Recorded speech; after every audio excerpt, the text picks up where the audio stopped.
আসসালামু আলাইকুম।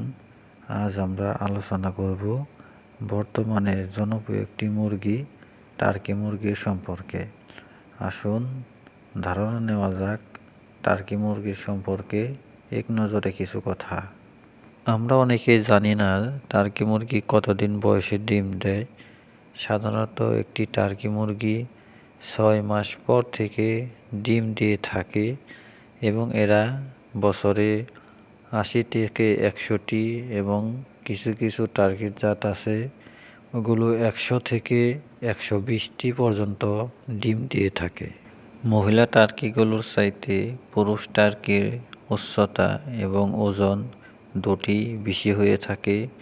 মহিলা টার্কির সাধারণত ওজন হয়ে থাকে 4 থেকে 8 কেজি এবং একটি পুরুষ টার্কির ওজন হয়ে থাকে 6 থেকে 12 কেজি বা 15 কেজি প্লাস।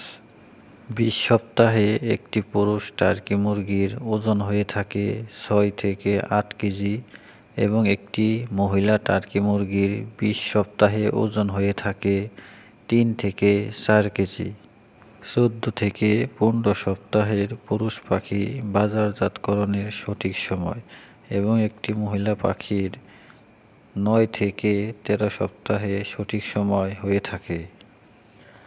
আপনাদের কারো যদি ভ্যাকসিন কমপ্লিট করা টার্কি মুরগির বাচ্চা প্রয়োজন হয় তাহলে ডেসক্রিপশনে আমার নাম্বার, ইমো, হোয়াটসঅ্যাপ আছে, ওখানে যোগাযোগ করুন এবং আমার ফেসবুক আইডিতে মেসেজ করুন।